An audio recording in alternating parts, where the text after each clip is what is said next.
Assalamualaikum warahmatullahi wabarakatuh. Selamat pagi, semangat untuk belajar. Kali ini pelajaran matematika yang akan kita bahas adalah tentang operasi hitung pecahan, yaitu tentang penjumlahan dan pengurangan pecahan.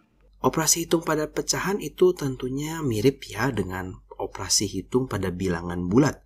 Ada yang namanya penjumlahan dan pengurangan, dan ini bisa dilakukan jika kedua pecahan memiliki penyebut yang sama. Penting nih ya. Jika belum sama, maka kita akan menyamakan penyebutnya terlebih dahulu. Contohnya di sini kakak punya 5/6, bisa ditambah, bisa dikurang, tapi sama nanti prosesnya. Maka ketika kakak mau menjumlahkan, penyebutnya harus sama. Nah ini kalau kita lihat KPK-nya itu 12 nih. Bisa disamakan ke 12. Nah maka 6 supaya menjadi 12 dikali 2, maka 5-nya juga dikali 2 menjadi 10. Kemudian 4 supaya jadi 12 itu dikalikan 3, maka satunya juga bisa dikalikan 3 atau harus dikalikan 3. Sehingga kita punya 13/12, atau kalau disederhanakan dalam bentuk pecahan campuran 1/12. Nah biasanya sih kalau kakak dalam perhitungan seperti ini cukup. Tapi dalam soal-soal biasanya guru kalian maunya dalam bentuk seperti ini, atau di PG biasanya bentuknya juga seperti ini. Nah satu yang menarik dari penjumlahan dan pengurangan itu bisa dilakukan tanpa mengubah pecahan menjadi pecahan ya terlebih dahulu. Jadi kalau kakak punya seperti ini, nah ya 5/6 dikurang 3 1/6, kakak boleh banget nih begini. 5 dikurang 3 ya ditambah 5/6 dikurang 1/4. Jadi dibandingkan kakak mengubah dulu ini menjadi pecahan campuran, ini lebih cepat biasanya. Di sini kakak punya 2 ditambah ini 5/6 samakan menjadi 10/12 dikurang 3/12, atau kita punya 2 ini hasilnya 7/12. Dapat dari mana kak konsep ini? Boleh atau tidak sih? Boleh sekali karena kita tahu kalau ini adalah 5 ditambah 5/6. Kalau ini itu adalah ini 3 ditambah 1/4. Ya artinya ini bisa ditulis seperti ini. Dikurang 3 dikurang 1/4. Berarti ini boleh dong kita kerjakan sama ini dulu. 5 dikurang 3 ini adalah sifat komutatif ya, atau asosiatif karena dia mengelompokkan dulu mana yang mau dikerjakan, ditambah 5/6 dikurang 1/4. Boleh banget nih seperti ini ya. Jadi kalau penjumlahan dan pengurangan boleh dilakukan penjumlahan dan pengurangan seperti ini. Untuk menjawab soal-soal penjumlahan suatu pecahan agar mudah difahami, kakak akan berikan langkah-langkahnya dulu ya. Oke, langkah pertama, pastikan penyebutnya sudah sama. Langkah kedua, jumlahkan angka pembilang. Dan langkah ketiga, sederhanakan bila diminta jawaban yang paling sederhana. Nah, misal nih kakak punya 3 contoh soal. Nomor 1, 2/5 ditambah 1/5. Nomor 2, 2/4 ditambah 1/3. Dan yang ketiga, 4/5 ditambah 2/4. Nah, kira-kira berapa ya jawabannya? Oke, mari kita coba ke contoh soal yang pertama. 2/5 ditambah 1/5. Langkah pertama, pastikan penyebutnya sudah sama. Oke, kita cek dulu. 2/5 di sini penyebutnya 5. 1/5 penyebutnya juga 5. Nah, berarti udah sama kan? Nah, kalau udah sama, berarti kita lanjut ke langkah yang kedua, yaitu jumlahkan angka pembilangnya. Nah, pembilangnya di sini kan 2 dan 1. Berarti 2 ditambah 1 sama dengan 3. Untuk penyebutnya yang bawah ini tetap sama ya, yaitu 5. Nah, jadinya yaitu 3/5. 3/5 itu udah bentuk yang paling sederhana. Kita nggak perlu sederhanakan lagi. Jadi 2/5 ditambah 1/5 itu sama dengan 3/5. Next, kita lanjut ke contoh soal yang kedua. 2/4 ditambah 1/3. Oke, kita langsung ke langkah pertama. Pastikan penyebutnya sama. Nah, di sini penyebutnya kan beda nih, 4 dan 3. Karena beda, maka harus kita samakan dulu. Nah, gimana caranya, Kak? Oke, caranya yaitu dengan menentukan KPK dari masing-masing penyebutnya ini. KPK itu apa? KPK itu kelipatan persekutuan terkecil. Nah, kita cari nih kelipatan dari 4 dan 3. 4 yaitu kelipatannya 4, 8, 12, 16, kemudian 20 dan seterusnya. Nah, sekarang kita ke kelipatan yang 3.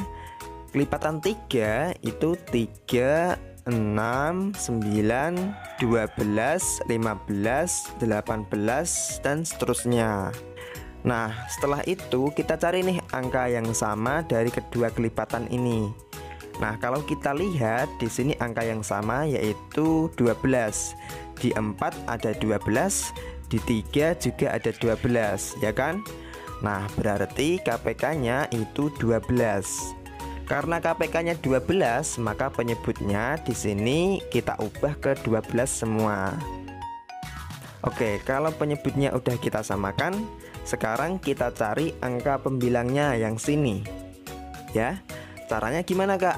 Caranya penyebut yang sudah kita samakan tadi kita bagi dengan penyebut pada pecahan yang sebelumnya, sebelum kita ubah tadi. Oke, kemudian kita kalikan dengan pembilangnya. Berarti untuk mencari angka pembilang yang ini 12 dibagi 4 kemudian dikali 2. 12 dibagi 4 dapat 3. 3 dikali 2 dapat 6. Nah, sekarang kita cari angka pembilang yang satunya. Caranya sama. 12 dibagi 3 dikali 1.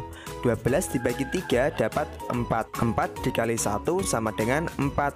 Nah, kalau udah kita dapat semua, berarti kita ke langkah yang kedua, yaitu jumlahkan angka pembilangnya. Nah, angka pembilangnya di sini kan 6 dan 4. Berarti 6 ditambah 4 sama dengan 10. Penyebutnya tetap sama ya, yaitu 12. Nah, sekarang jadi 10/12. Sampai sini jawabannya udah benar. Tapi jika diminta untuk disederhanakan, maka kita sederhanakan dulu. Berarti kita masuk ke langkah yang ketiga, sederhanakan. 10/12 ini bisa disederhanakan ya. Nah, untuk menyederhanakan pecahan, kakak punya dua cara. Cara pertama dengan menentukan FPB, dan cara kedua dengan cara membagi pelan-pelan menggunakan bilangan prima. Terkait dengan cara menyederhanakan pecahan ini, kakak udah buatkan video khusus cara menyederhanakan pecahan. Adik-adik bisa tonton videonya, link videonya udah kakak taruh di dalam deskripsi. Oke, kita coba pakai cara yang pertama, yaitu bagi dengan FPB. Oke, sekarang kita cari FPB dari 10 dan 12 memakai cara pohon faktor. Oke, kita mulai dari 10. 10 dibagi 2 dapat 5. Nah, 5 itu udah bilangan prima, berarti kita stop. Oke, sekarang ganti yang 12. 12 dibagi 2 dapat 6. 6 masih bisa dibagi 2 kan? Berarti kita bagi 2. 6 dibagi 2 dapat 3. 3 itu udah bilangan prima kan? Nah, berarti kita stop. Oke, sekarang kita tulis faktorisasinya. 10 itu sama dengan 2 dikali 5. 12 itu sama dengan 2 pangkat 2 dikali 3. Nah, ingat kan ya, kalau kita mau cari FPB, berarti kita cari angka yang sama dari kedua bilangan ini. Kemudian kita pilih yang lebih kecil. Oke, di 10 ada angka 2. Di 12 juga ada angka 2. Berarti angka yang sama adalah 2. Udah nggak ada angka yang sama lagi kan? Oke, sekarang kita pilih yang lebih kecil. Antara 2 dan 2 pangkat 2, yang lebih kecil yang mana? Yang 2 kan? Nah, berarti FPB dari 10 dan 12 adalah 2. Kalau udah ketemu FPB-nya ini kita pakai buat membagi 10 dan 12. Berarti 10 dibagi 2 dapat 5.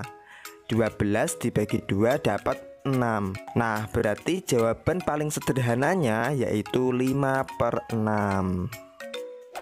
Oke, lanjut yang terakhir nih. 4/5 ditambah 2/4. Nah, langkah pertama, pastikan penyebutnya sama. Oke, di sini penyebutnya beda ya, 5 dan 4. Maka harus kita samakan dulu. Caranya seperti tadi, kita tentukan KPK dari 5 dan 4. 5 kelipatannya yaitu 5, 10, 15, 20, 25, 30 dan seterusnya. Nah, sekarang kelipatan 4. 4 kelipatannya yaitu 4, 8, 12, 16, 20, 24, 28 dan seterusnya. Nah, selanjutnya kita cari angka yang sama dari kedua kelipatan ini.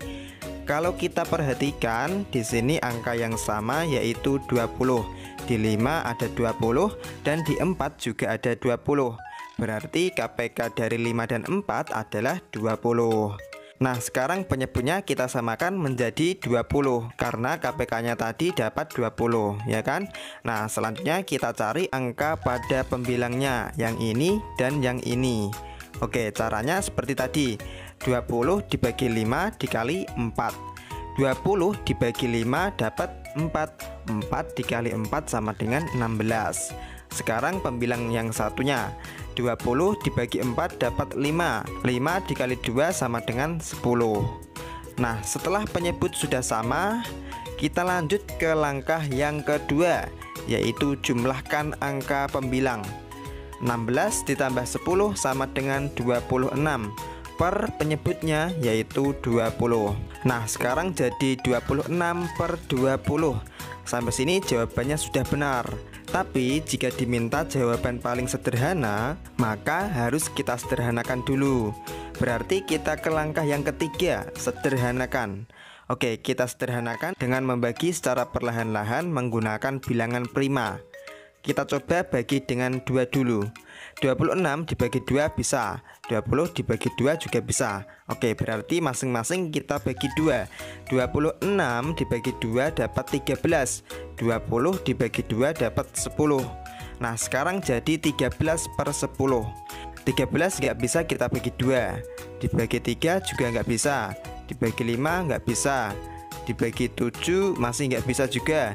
Dibagi 11 juga nggak bisa.